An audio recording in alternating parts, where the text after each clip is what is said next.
ছাত্র আন্দোলনের সাথে আমরা বিউবিটি প্রথম থেকেই যুক্ত ছিলাম।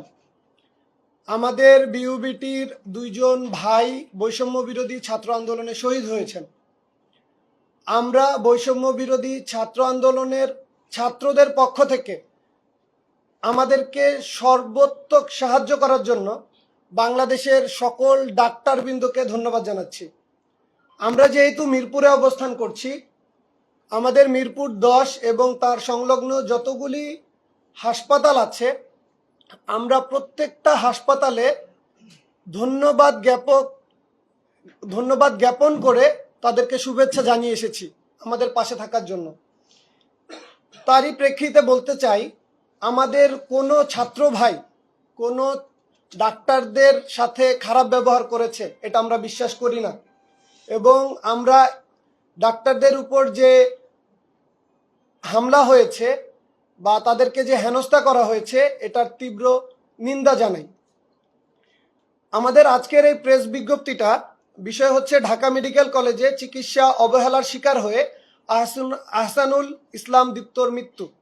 কেউ না বুঝলেও আমরা আপনার প্রয়োজন বুঝি, আর তাই তো অত্যাধুনিক ফিচার সম্বলিত বিভিন্ন সাইজ আর কালারের 250-টিরও বেশি ডিজাইন অপশন নিয়ে ওয়ালটন স্মার্ট ফ্রিজ বোঝে আপনার প্রয়োজন। সাম্প্রতিক বৈষম্য বিরোধী ছাত্র আন্দোলনে আমাদের শিক্ষার্থীরা যখন বিভিন্ন জায়গায় আহত হয়, তখন এই ডাক্তার ভাইরাই আমাদের পাশে এসে দাঁড়িয়েছেন। তারা শুধু আমাদের ভাই না, তারা আমাদের সহযোদ্ধাও। তাদের সাহায্য সহযোগিতা ছাড়া আমরা এত বড় স্বাধীনতা অর্জন করতে পারতাম না। যদি আমার নিজের কথাই বলি, আমি নিজেও গুলিবিদ্ধ হয়েছিলাম এবং তাদের থেকেই সেবা নিয়ে আজকে আমি সুস্থ হয়েছি। 31শে আগস্ট শনিবার ঢাকা মেডিকেল কলেজ হাসপাতালে দায়িত্বরত ডাক্তারদের উপর হামলার ঘটনায় আমরা বিউবিটি শিক্ষার্থীর পক্ষ থেকে নিন্দা ও প্রতিবাদ জানাচ্ছি। ঘটনার সুষ্ঠু তদন্ত সাপেক্ষে দোষীদের চিহ্নিত করে অতি দ্রুত পদক্ষেপ নেওয়ার জন্য সংশ্লিষ্ট সকলকে অনুরোধ জানাচ্ছি। আমার পাশে যে বসে আছে শরীফ, ও দীপ্তর শুধু ক্লাসমেট না, বন্ধু, রুমমেট এবং একই সাথে রান্না করে খাওয়া ছেলে। আমার মনে হয় হাসপাতালে যে ঘটনাগুলি ঘটেছে ওখানে যেহেতু ও ছিল, ওর থেকে বাকি বিষয়টা আমরা শুনলে বেশি ভালো হবে।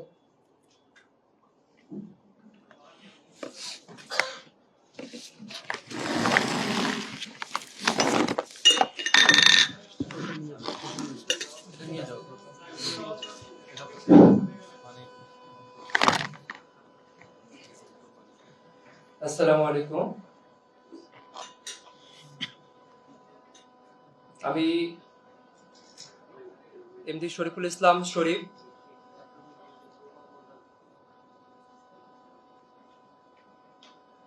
31শে অগস্ট সকালে যার যে মৃত্যুবরণ করেছে সে আমার ক্লাসমেট, সে আমার রুমমেট। আমরা একসাথে থাকি, একই প্লেটে ভাত খেয়েছি। অনেক দুঃখের সহিত বলতে হচ্ছে যে আজকে সে আমাদের মাঝে নেই, বেঁচে নেই। যদি একটু সুচিকিৎসা সে পেত, হায়াত মালিকের মালিক আল্লাহ, কে কখন মারা যাবে সেটা উপরওয়ালা জানে। কিন্তু যদি তাকে সুচিকিৎসা দেওয়া হতো, হয়তোবা সে আমাদের মাঝে বেঁচে থাকতেও পারত। আমি ঘটনাটা শুরু থেকে বলার চেষ্টা করছি।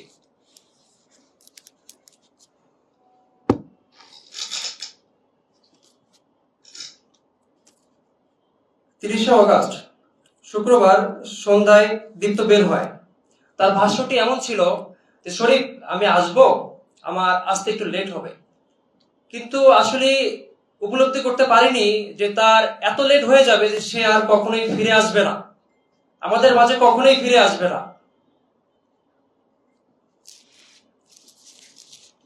যখন সে বাইরে যায়, তার উদ্দেশ্য ছিল যে তার একটি ফ্রেন্ড সে আসলে দেশের বাইরে চলে যাবে, সেই উদ্দেশ্যে সে রওনা দেয়।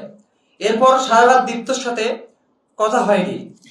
পরবর্তীতে পরের দিন একটি গ্রুপে সকালে বিসিএস কোচিং ব্যাংক গ্রুপে আনুমানিক 2 ঘটিকার সময় একটি পোস্ট দেখি, পোস্টে এমন একটি লেখা যে একটি রোগী, অজ্ঞাতনামা একটি রোগী, সে ঢাকা মেডিকেল কলেজের আইসিইউতে ভর্তিরত রয়েছে।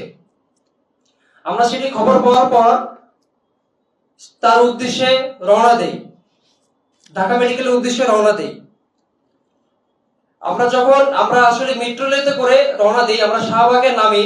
নামার পর যে পোস্টটি আমরা দেখে যে শনাক্ত করতে পেরেছিলাম যে এটা আসলে আমাদের দীপ্ত, আমরা ওনাকে ফোন দিয়ে বলি যে আমরা তো শাহবাগে নেমেছি, এখন আমরা কোথায় যাব? তিনি বলে যে মর্গে আসেন।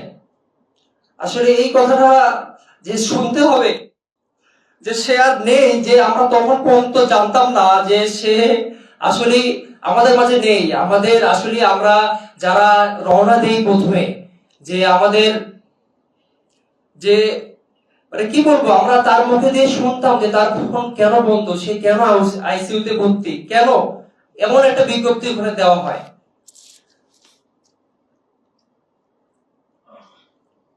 মর্গে আনুমানিক 3টা নাগাদ যখন পৌঁছানো হলো, দেখলাম ইতিমধ্যে সেখানে দীপ্তর অন্যান্য বন্ধু বান্ধবরা আসতে থাকে। দেখতে পারি দীপ্তের লাশ মর্গে যখন মর্গের গেটটা খুলে দেওয়া হয়, দেখি দীপ্তের লাশটি, মৃতর দেহটি ফ্লোরে পড়ে আছে, রক্ত মাখা, সাইডে অনেক রক্ত সেখানে পড়ে আছে। সে বিছানার মধ্যে দীপ্তের লাশ পড়েছিল, বিছানায় উদ্ধারকারী এক ব্যক্তির। কিছুক্ষণ আমরা উদ্বিগ্ন অবস্থায় এদিক সেদিক যাওয়ার পরেও আমরা কোনো ডিসিশন নিতে পারছিলাম না। আনুমানিক বিকাল 4টায় সেই শুভাকাঙ্ক্ষী জানায় সে খুব কষ্ট পেয়ে দীপ্ত মারা গেছে। দীপ্তর মানিব্যাগ, ফোন, বাইকের কাগজপত্র ঘটনাস্থল থেকে ছিনতাই হয়ে যায়। প্রত্যক্ষদর্শীর ভাষ্য মতে ওয়ার্ড বয় এসে পাল চেক করে। তার যে প্রাথমিক চিকিৎসাগুলো দরকার ছিল, একজন ওয়ার্ড বয় কিভাবে পাল চেক করে বলতে পারে যে তার কোনো ট্রিটমেন্ট লাগবে না? যারা আমার দীপ্তকে নিয়ে এসেছিল তাদের ভাষ্য মতে, তাদের বিবৃতি অনুযায়ী,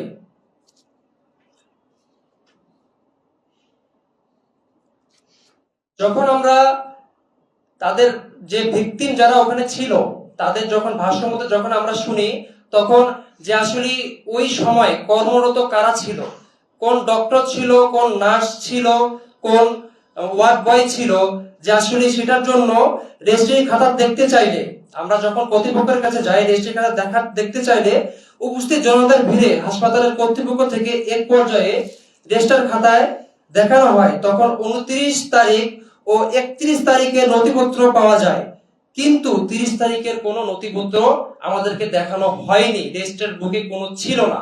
নথিপত্র বলতে কি একটু ক্লিয়ার করে দাও? নথিপত্র বলতে এখানে যে রেজিস্টার খাতাটায় যে আসলে কোন পেশেন্ট এখানে অ্যাডমিশন হয়েছে, বা কোন ডক্টর ওই দিন যে ভায়োলেট ইউনিটে 201 নম্বর রুমে ভায়োলেট ইউনিটে দীপ্ত ওখানে তাকে নিয়ে যাওয়া হয়, ওই সময় ওখানে আসলে কোন ডক্টর ডিউটিরত ছিল, এই বিষয়টাও ওখানে আমরা যখন কর্তৃপক্ষের কাছে যাই এটা কেউ বলতে চাচ্ছিল না বা তারা দেখাতে পারেনি।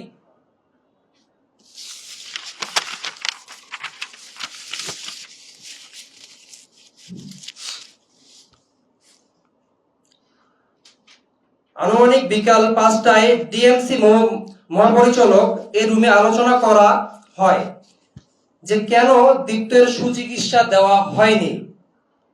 5টার পরবর্তী সময়ে বিশ্ববিদ্যালয়ের প্রভিসি ও সিভিল ডিপার্টমেন্টের চেয়ারম্যান এর উপস্থিতিতে সকল শিক্ষার্থীরা হাসপাতাল কর্তৃপক্ষের সাথে আলোচনায় বসে। এই আলোচনায় তৎক্ষণাৎ সকল পক্ষের অংশগ্রহণে একটি তদন্ত কমিটি গঠন করা হয়। উক্ত সভায় ডিউটি ডক্টর সকল শিক্ষার্থীদেরকে ইন্ডিকেট করে সন্ত্রাসী বলে আখ্যা দেওয়া হয়।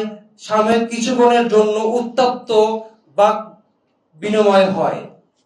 পরবর্তীতে বিশ্ববিদ্যালয়ের প্রোভাইস চ্যান্সেলর সকল শিক্ষার্থীদেরকে এক রাত 8টার মধ্যে ঢাকা মেডিকেল কলেজ এরিয়া ত্যাগ করতে বলে এবং আদেশ দেন শিক্ষার্থীরা উক্ত নির্দেশনা অনুযায়ী ঢাকা মেডিকেল কলেজ এরিয়া সম্পূর্ণভাবে ত্যাগ করে আমরা যে যার বাসায় চলে আসি, শান্তিপূর্ণভাবে আমরা যে যার বাসায় চলে আসি।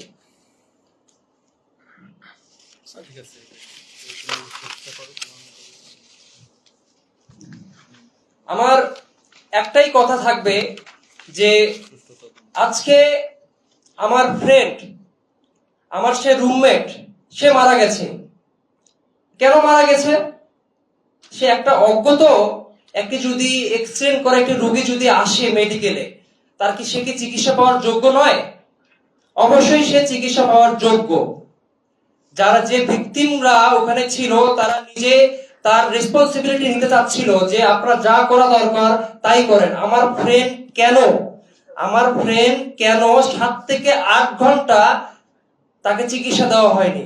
তাকে কেন বলা হয়েছে যে সকালে ওয়েট করেন?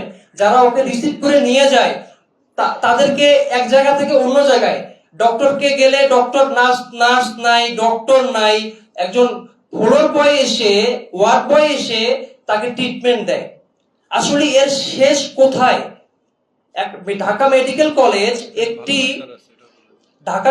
কলেজ একটি আস্থার জায়গা, এটাকে আসলে ধরে রাখতে হবে। আমি কোনো ইন্ডিকেট করে কোনো ডক্টরকে এই কথা বলতেছি না, ডক্টররা মানুষের সেবায় নিয়োজিত, কিন্তু এখানে কিছু সংস্কার হওয়া দরকার, এই সিস্টেমের পরিবর্তন হওয়া দরকার।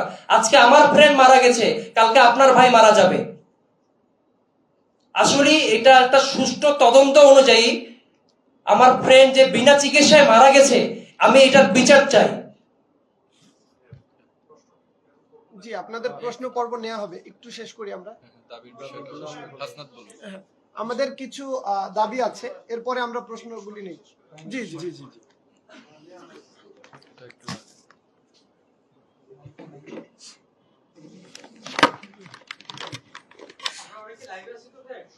জি জি জি জি জি।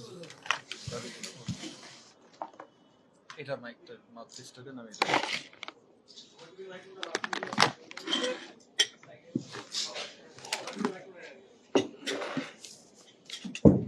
সালাম দাও। বিসমিল্লাহ। আসসালামু আলাইকুম, বিসমিল্লাহির রহমানির রহিম। উপস্থিত সকল গণমাধ্যম কর্মীর মাধ্যমে আমি দেশবাসী এবং সকলের কাছে জানাতে চাই, আমার নাম হচ্ছে আবু হাসনাত, আমি শিক্ষার্থী বিইউবিটি। আমাদের দাবি নাম্বার 1, আমার ভাই বন্ধু চিকিৎসাজনিত ব্যর্থতায় মারা গেছে, এর বিচার চাই এবং ঢাকা মেডিকেল কলেজের 30 তারিখের রেজিস্টার খাতার পেজ ছেঁড়া কেন তা আমরা জানতে চাই। 2, ডাক্তারদের হামলায় জড়িত অভিযুক্তদের সুষ্ঠু তদন্ত সাপেক্ষে বিচার হোক। আই রিপিট, ডাক্তারদের হামলায় জড়িত অভিযুক্তদের সুষ্ঠু তদন্ত সাপেক্ষে বিচার হোক। 3, তদন্ত কমিটি গঠন করা হলেও কোনো তদন্তের রিপোর্ট ব্যতীত কেন মামলার রুজু করা হলো?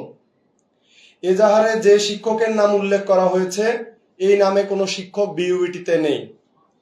অধিকন্তু উক্ত কথিত এই 3 জন শিক্ষার্থীর নামেও অত্র বিশ্ববিদ্যালয়ে কোনো শিক্ষার্থীকে আমরা খুঁজে পাইনি। উল্লেখ্য যে ওই দিন 31শে আগস্ট 2024 আলোচনায় সিদ্ধান্ত হয়েছিল যে তদন্তের পর দোষী ব্যক্তিদের বিরুদ্ধে ব্যবস্থা গ্রহণ করা হবে, কিন্তু তদন্ত রিপোর্ট ব্যতীত রুজুকৃত বিইউবিটির নাম করে যে মিথ্যা মামলা দেয়া হয়েছে তা অনতিবিলম্বে প্রত্যাহার করতে হবে। উল্লেখ্য যে বিইউবিটির নাম দিয়ে যে 4 জনের মামলা করা হয়েছে তারা কেউই বিইউবিটির সাথে কোনোভাবে সম্পৃক্ত না। 4, কোনো ধরনের কোনো রিপোর্ট ছাড়াই সকল মিডিয়ায় বিইউবিটির নাম প্রচার করে বিইউবিটির সুনাম ক্ষুণ্ণ করা হয়েছে। আমরা এর সুষ্ঠু বিচার চাই। এই 4টি দাবি আমাদের। ধন্যবাদ। জি, আপনারা প্রশ্ন করতে পারেন।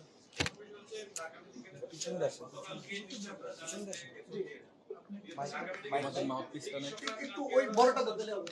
মাইক নাই, ওয়্যারলেস মাইক নেই।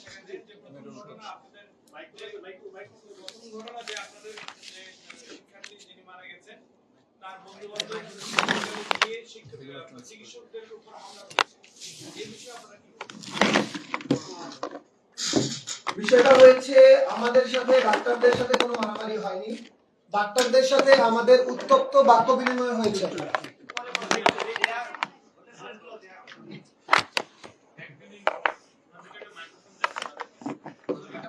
এটা অন্যদিকে। জি, বিষয় বিষয় হয়েছে আমাদের সাথে ডাক্তারদের সাথে কোনো মারামারি হয়নি বা কোনো হাতাহাতির ঘটনাও ঘটেনি। আমরা আমাদের শিক্ষার্থী ভাইয়েরা এবং আমাদের যে দীপ্তর বন্ধু বান্ধব ও আত্মীয় স্বজন যারা হাসপাতালে ছিল, তারা নিজের পরিবারের একজন হারানোর কারণে শোকাহত ছিল। এবং যখন এই হাসপাতাল কর্তৃপক্ষ যখন আমাদেরকে সন্ত্রাসী বলে আখ্যায়িত করে, তখন কনফারেন্স রুমের মধ্যে আমাদের উত্তপ্ত বাক্য বিনিময় হয়, কিন্তু কোনো হাতাহাতি বা হামলার কোনো ঘটনা ঘটেনি। উপরোক্ত বিষয়টা আমরা এভাবে বলতে পারি, ওখানে উপস্থিত যে সাধারণ রোগীর আত্মীয় স্বজনরা ছিল ওইখানে, তারা যখন ডাক্তারদের উপরে এই সুযোগে হামলা করার জন্য আসে, আমাদের সাধারণ শিক্ষার্থীরা ডাক্তারদেরকে সেভ করার জন্য এগিয়ে যায়। আমি পূর্বে জানিয়েছি আপনাদেরকে যে আমাদের বিউবিটি বৈষম্য বিরোধী ছাত্র আন্দোলনে সক্রিয়ভাবে অংশগ্রহণ করেছে এবং আমরা দৃঢ়কণ্ঠে বলতে পারি যে মিরপুর সবার প্রথম আমরাই দখল করেছিলাম। সেই ক্ষেত্রে আমাদের ভাইয়েরা বা আমাদের সাথে যারা ছিল তারা কোনোভাবেই উক্ত হামলার সাথে যুক্ত নয়। আচ্ছা, আমরা শুনেছিলাম যে আপনাদের ঢাকা মেডিকেল কলেজের যে বোর্ডের ডিরেক্টর রয়েছে তাদের সাথে আপনারা বসেছিলেন এই মৃত্যুর পরে, একটা ওখানে আলোচনা হয়েছিল, সেটা নিয়ে একটু ব্রিফলি বলবেন কিনা, কিন্তু আসলে ওখানে আলোচনাটা করে কি সুরাহা হয়েছিল বা কি কি সিদ্ধান্ত এসেছিল? আচ্ছা, বিষয়টা হয়েছে, এটা শরীফ দিক শরীফ বলো এটা কোশ্চেনটা আরেকবার বলুন। এই ঘটনার পরে আর হাত দিয়ে না। কলেজের ডিরেক্টরের সাথে আপনারা একটা মিটিং এ বসেছিলেন, একটা আলোচনায় বসেছিলেন। তাহলে এটা হাসনাত বলুক, হাসনাত ওখানে ডিরেক্টলি শুরু থেকে ও ছিল বলুক। আচ্ছা বলুন, দুইজনের কাছ থেকেই শুনেন, আপনারা ক্রস চেক করেন। একটু আমরা জানতে চাচ্ছি। এবং আপনারা ঢাকা মেডিকেল কলেজের যে গ্রাউন্ডটা, এটা আচ্ছা শরীফ শেষ করে ওনার কাছে আসি। স্যার এতবার মাইক চেঞ্জ না। ও আচ্ছা আচ্ছা, তাহলে বলো তুমি শরীফ বলো তুমি। স্যার, যখন আমরা কনফারেন্স হলে ছিলাম, যখন আমরা ডাইরেক্টর স্যার যখন ওখানে ছিল, যে আসলে ওখানে আমরা একটু বিচারের দাবিতে যে আসলে কেন এমন হলো, অ্যাটলাস একটি তদন্ত কমিটি গঠন করা হয় সেই উদ্দেশ্যে যে আসলে বিচারটা কিভাবে চলমান হবে বা আসলে আমরা বিচারটা পাবো কিনা, এটা তদন্ত কমিটি গঠন করার উদ্দেশ্যে ওখানে কনফারেন্স হলে ওখানে আমরা সমবেত হয়েছিলাম। তারপরে কি আলোচনা হলো? তারপর আলোচনা যে আসলে ওখানে এমন সবাই সম্মতি দেয় যে একটি তদন্ত কমিটি গঠন করে সুষ্ঠুভাবে এটা তদন্ত করে একটি বিচারের আয়ত্তায় আনা হবে। কিন্তু সেই তদন্তর রিপোর্ট প্রকাশ হওয়ার আগে কেন বিউবিটির নামে মিথ্যা মামলা দেয়া হলো এবং বিউবিটির অজ্ঞাতনামা 40 থেকে 50 জন ছাত্রকে যে ব্লেম দেয়া হলো, এটা কেন হলো, এটা আমরা জানতে চাচ্ছি। আর আমাদের যে তখন যে কনফারেন্স হয়েছিল, সেই কনফারেন্সে মূলত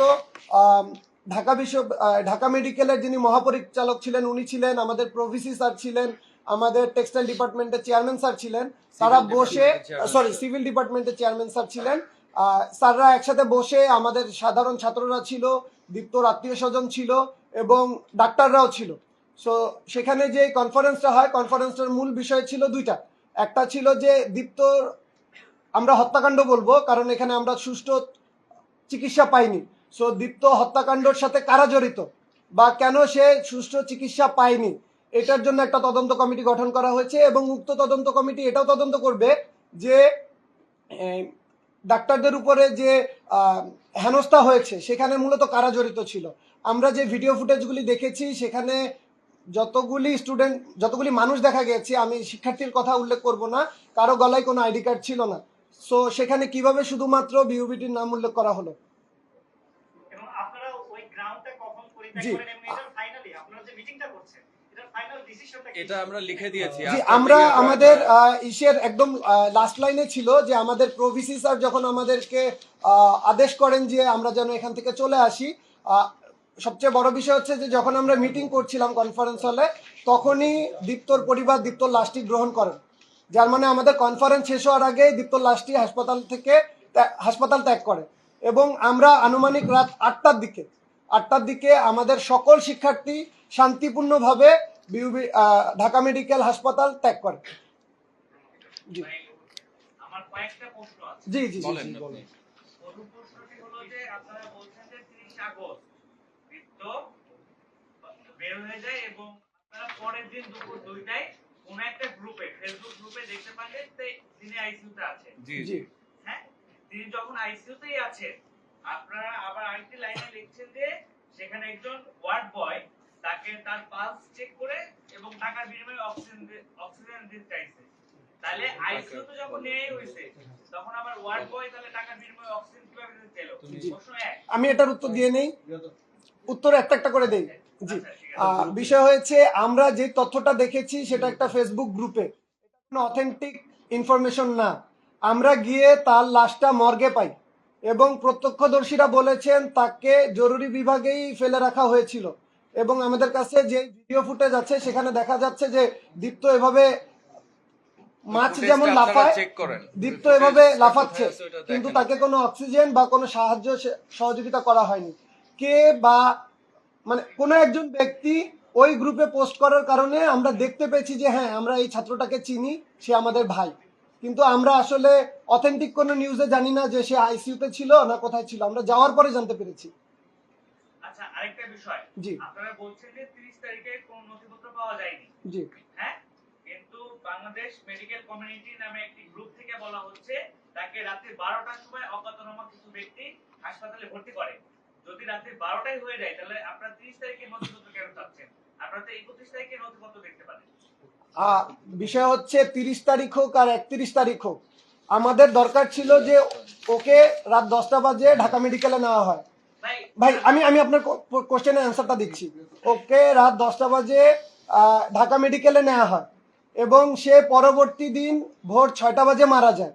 আমরা নথিপত্র বলতে শুধু ওকে কে অ্যাডমিট করলো সেটা জানতে চাচ্ছি না, আমরা নথিপত্র বলতে জানতে চাচ্ছিলাম তখন ওয়ার্ডে কে ছিল, যেহেতু ওয়ার্ড বয়ের গাফলতি আমরা দেখতে পাচ্ছি, যেহেতু ইন্টার্ন ডাক্তার হোক বা ডাক্তার হোক কেউ থাকার কথা তারা ছিল না, এই জন্য আমরা 30 তারিখ সহ জানতে চাচ্ছি। সবচেয়ে বড় বিষয় হচ্ছে 30 তারিখের পেজটা ছিঁড়লো কে, আমাদের প্রশ্ন এটা, কেন ছিঁড়া হলো? আচ্ছা, রাত্রি 10টা আপনারা কনফার্ম হচ্ছেন কিভাবে? যে প্রত্যক্ষদর্শী নিয়ে গিয়েছেন উনি জানিয়েছেন যে আমরা মূলত ওর দুর্ঘটনাটা ঘটে প্রত্যক্ষদর্শী ভারসাম্যত রাত 8টায়। 31 তারিখে গিয়েছে, সরি ভাই আমি জি আমি আপনার উত্তরটা দেই। উনি প্রত্যক্ষদর্শীর ভাষ্যমতে ঘটনাটা ঘটে রাত 8টায় এবং তাকে এমার্জেন্সি কুর্মিটোলা হাসপাতালে নিয়ে যাওয়া হয়। কুর্মিটোলা হাসপাতালে না রেখে তারা রেফার করে দেয় হচ্ছে ঢাকা মেডিকেলে। তো ঢাকা মেডিকেলে যখন নিয়ে যাওয়া হয় তখন রাত 10টা বাজে। আচ্ছা, আপনাদের এখানে বলছেন যে প্রত্যক্ষদর্শী বা যিনি নিয়ে গেছেন জি। একজন শুভাকাঙ্ক্ষী, ভালো কথা, কিন্তু মেডিকেল কমিটি থেকে বলা হচ্ছে যে যেই দুজন লোক তাকে নিয়ে গিয়েছিল তারা শুধু তাকে অ্যাডমিট করে পরবর্তীতে তারা কোনো খোঁজ খবর রাখেনি এবং বৃদ্ধ যে সিটি স্ক্যান অফ ব্রেন সেটি ফ্রিতে করে দেওয়ার ব্যবস্থা করে দেওয়া হয়েছিল হাসপাতাল পক্ষ থেকে। আর আরেকটি প্রশ্ন, আপনারা বলছেন যে বিওবিটি স্টুডেন্ট বা আপনাদের স্টুডেন্টদের পক্ষ থেকে ডাক্তারদের উপরে কোন রকম নির্যাতন বা হামলা হয়নি, তারপরও দেখা যাচ্ছে যে নিউরো সার্জারি বিভাগে 3 জন ডাক্তার, ডাক্তার জোবাই, ডাক্তার ইমরান এবং ডাক্তার মাশরাফি, তারা গুরুতরভাবে আহত হয়েছে। তাদেরকে আহত কে করলেন এবং সেটি ওটি থেকে বের করে নিয়ে? এটার সাথে আমাদের কোনো সংশ্লিষ্টতা নাই। এই যে সেকেন্ড কোশ্চেনের উত্তরটা হচ্ছে এটা, বিউবিটির সকল স্টুডেন্টরা যারা ওখানে উপস্থিত ছিলেন তারা সবাই ওখানে এটা স্বীকার করছে যে আমরা কারো গায়ে কোনো হাত দেই নাই। এবং যখন এটা এবং ফুটেজ যেটা আসছে সেই ফুটেজে আপনি লক্ষ্য করবেন যে এই ফুটেজের মধ্যে যাদের তারা মার্ক করছে, ইভেন ওকেও কিন্তু ফেসবুকে একটা বুলিং করা হয়েছে এর মাধ্যমে। ও কিন্তু ও ঠেকাইতে গেছে কিন্তু কারো গায়ে হাত দেয় না, এটা তার স্বীকারোক্তি। এখন তারপরেও যদি আপনারা তদন্ত সাপেক্ষে কোনো কিছু করেন এবং সেটা বের করতে চান যে ও এর মধ্যে ইনভলভ ছিল কিনা, সেটাও করতে পারেন, কারণ অভিযোগ তো তারা ফেসবুকে করছে। মেডিকেল ফেসবুকই তো এখন সব এভিডেন্সের জায়গা। আমি আরেকটু বলি, আমরা জি। সারাদিন কালকে মেডিকেলে ছিলাম জি, জি। এবং মেডিকেল স্টাফদের পক্ষ থেকে বলা হয়েছে কেউ গলায় আইডি কার্ড পরা ছিল না, জি, জি। তারা আইডি কার্ডের ফিতাটা হাতে পেঁচায় নিয়ে জি, জি। আইডি কার্ডের যে মূল এই কার্ডটা কবের ঘটনা বলছেন? গতকাল তারা বলছিল, অভিযোগ করছিল জি, জি। যে যখন দীপ্তর মৃত্যু নিয়ে জি স্টুডেন্টরা যায় তখন তারা আইডি কার্ডের ফিতাটা হাতে পেঁচায় নিয়ে আইডি কার্ডটা হাতের মধ্যে মুঠ করে রেখেছিল। জি এই কথাটা তারা অভিযোগ করেছে। ভাই আমরা আগে বলেছি আবারও বলছি, আমরা আমাদের দাবির মধ্যে উল্লেখ করেছি যে ডাক্তারদের উপর হামলায় জড়িত অভিযুক্তদের সুষ্ঠু তদন্ত সাপেক্ষে বিচার হোক। আমরা যেহেতু এনশিওর করছি সেখানে আমাদের বিউবিটির কোনো ছাত্র ছিল না, আপনারা প্রমাণ করেন যে বিউবিটি ছিল, তারপরে আপনারা এলিগেশন দেন। আপনারা তদন্ত রিপোর্ট বের হওয়ার আগে বিউবিটির নামে কেন এলিগেশন দিলেন?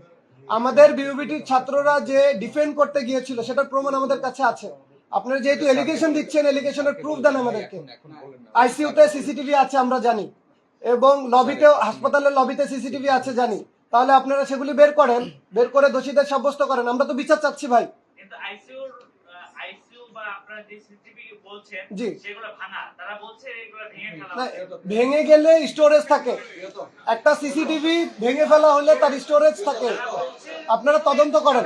ভাই বলছে তারা প্রথমেই ভেঙে ফেলেছে, তারা বলছে প্রথমেই ভেঙে ফেলা হয়েছে। প্রথম হচ্ছে আমাদের ওই যে তো বললাম যে এরা আমাদের কোনো শিক্ষার্থীরা এর মধ্যে ইনভলভই না, ওটা প্রমাণ হোক, ফুটেজ আছে, ফুটেজ আছে। জি জি বলেন বলেন, আপনি বলেন ভাইয়া। স্যার ভাইয়া আপনার একটু আগের প্রশ্ন যেটা ওটা সেটা হলো যে আপনি প্রশ্ন করলেন যেটা যে কমিউনিটি তারা হচ্ছে ঢাকা মেডিকেল কমিউনিটি ওরা দাবি করেছে মেডিকেল কমিউনিটি, তো মেডিকেল কমিউনিটি তারা গত দিন থেকেই যে দাবিগুলো করতেছে সেইগুলোর বিরুদ্ধে তারা যে কোনো প্রমাণ ছাড়া করতেছে, এইটার বিরুদ্ধে কিন্তু আমাদের প্রেস ব্রিফিং আছে। হ্যাঁ, তো এই জন্য দেখা যাচ্ছে তারা যে দাবিগুলো করতেছে, আমরা যে দাবিগুলো করতেছি, এইগুলো এখন আপনারা মিডিয়া আছেন এবং যে তদন্ত কমিটি গঠন করা হয়েছে সেই তাদেরই কাজ হবে এগুলো সঠিকভাবে বের করে। আমাদের বিষয়টা আমরা আবার ক্লিয়ার করি। আমাদের এই প্রেস ব্রিফিং এর মেইন কারণটা হচ্ছে আমাদের বিইউবিটির ছাত্রদের নামে মামলাটা হয়েছে। আমরা এর সাথে যদি জড়িত থাকি তাহলে আপনারা প্রমাণ বের করেন, তারপরে এলিগেশন দেন। প্রমাণ বের হওয়ার আগে কিভাবে আপনারা নাম ধরে আমাদেরকে এলিগেশন দিচ্ছেন, এটা হচ্ছে আমাদের প্রথম কথা। এবং সেকেন্ড কথাটা আমি বলি, সেকেন্ড কথাটা হচ্ছে যে এটা আপনারা আমাদের, জি জি না সরি, সেকেন্ড যে পয়েন্টটা আমরা কথা বলতে চাচ্ছি, আমাদের দাবির যে সেকেন্ড পয়েন্টটা ছিল শিক্ষার্থীদের দাবির, দেখেন ডাক্তারদের হামলায় জড়িত অভিযুক্তদের সুষ্ঠু তদন্ত সাপেক্ষে বিচার হোক। তাহলে আপনি বলেন যারা ডাক্তারদের উপরে হামলা করছে আমরা তো তার সেই সুষ্ঠু তদন্তটা চাই, এবং এটা বিচার হোক। সেখানে যদি আমাদেরও ইনভলভমেন্ট থাকে সেটা আপনারা দেখবেন। এবং আমরা কোনো মিথ্যার সাথে থাকতে চাই না, আমরা চাই সত্যটা প্রকাশ হোক। আমরা তো আসানকে আর ফিরে পাবো না, আমরা পাবো। আমরা যতই মানববন্ধন করি আর যেটাই আমরা করি না কেন, কিন্তু সেটাই আর কি, যে আপনারা দোয়া করবেন তার জন্য। আর আমরা আরেকটা কোশ্চেন নিব। আমাদের নিচে বাংলাদেশ সেনাবাহিনীর একটা টিম আসছে, আমাদের সাথে কথা বলবে। ওনার একটা কোশ্চেন নেই, আপনার অনেকগুলি নিয়েছি। লাস্ট কোশ্চেন ভাই। আমি জানি যে বিউবিটির এই গত মানে যখন বৈষম্য বিরোধী যে আন্দোলন শুরু হয়, বিউবিটির অবদান মিরপুর যে 10 নম্বর গোলচত্বরে, এইটা হচ্ছে বিউবিটি থেকেই শুরু হয়। জি জি। এই নির্যাতনের শিকারও বিউবিটি হয়। জি। তো বিউবিটি স্টুডেন্টদের উপরে এই ক্যাম্পাস পর্যন্ত হামলা করা হয়। অবশ্যই আমরা দেখেছি, অবশ্যই এটা তো হয়েছে। এইটাও 16 তারিখে দেখেছি বিউবিটির ছাত্রদের যারা আছে, ছাত্র শিক্ষক, এদের এই মিরপুরের আন্দোলনে সবচেয়ে বড় অবদান বিউবিটির। কিন্তু এটা মিডিয়ায় আসে নাই। আমি শেষ জি জি। তো সর্বশেষ যে ঘটনা নিয়ে আমরা এইখানে আপনারা আজকে আমাদেরকে ডাকছেন, আমি দেখেছি বা অনেকের কাছ থেকে শুনেছি আপনাদের মধ্য থেকে যে বর্তমান মুখপাত্র হিসেবে, সমন্বয়কারীদের মুখপাত্র হিসেবে সাজিদ আব্দুল্লাহ হয়তো আপনাদেরকে ডাইরেক্টলি বিউবিটির স্টুডেন্টদের বা প্রাইভেটের স্টুডেন্টদের সন্ত্রাসী বলে একটা এই না না, বিষয়টা একটু কারেকশন করে দেই। হাসনাত আব্দুল্লাহ শিক্ষার্থীদেরকে এভাবে সন্ত্রাসী বলেননি। আমরা এটা লাইভটা আরেকবার দেখবো। জি আপনি বলেন। এখন আপনারা কি যারা সমন্বয়কারী আছে, যারা প্রধান সমন্বয়, আপনারা কি তাদের সাথে এই বিষয় নিয়ে আপনাদের জি, কথা হয়েছে? গতকাল রাতে আমি একটু ক্লিয়ার করি। গতকাল রাতে আমরা হাসনাত আব্দুল্লাহ ভাইয়ের সাথে 11টা 20 মিনিটে কথা বলেছি টিএসসি তে। আমরা সেখানে অনেকক্ষণ অপেক্ষা করেছিলাম। আমরা জানি গতকালকে শহীদ আশিক ভাইয়ের জানাজা ছিল, তো আশিক ভাইয়ের জানাজাটা কয়েকবার বিলম্বিত হয়ে রাত 10টার দিকে অনুষ্ঠিত হয়, এবং জানাজার পরে আমরা সমন্বয়ক আবু হাসনাত ভাইয়ের সাথে কথা বলি, এবং হাসনাত আব্দুল্লাহ ভাইয়ের সাথে কথা বলার পরে আমরা মানে আজকে যে আমরা প্রেস ব্রিফিংটা করব, এটা আসলে সমন্বয়কদের সাথে কথা বলেই আমরা নির্ধারণ করি। আপনারা কি পরবর্তীতে কোনো মামলা এরকম কোনো কিছু আপনাদের জি, এটা পরবর্তীতে লিপ্ত হলে জানানো হবে। লিপ্তর আমরা তদন্ত রিপোর্টটা পাবো, পাওয়ার পরে যদি মনে হয় যে হ্যাঁ ডাক্তারদের অবহেলা ছিল বা ওয়ার্ড বয়দের বা ওখানে সংশ্লিষ্ট কারো অবহেলা ছিল, তাহলে আমরা অবশ্যই মামলায় যাব। ধন্যবাদ। জি, ধন্যবাদ সবাইকে।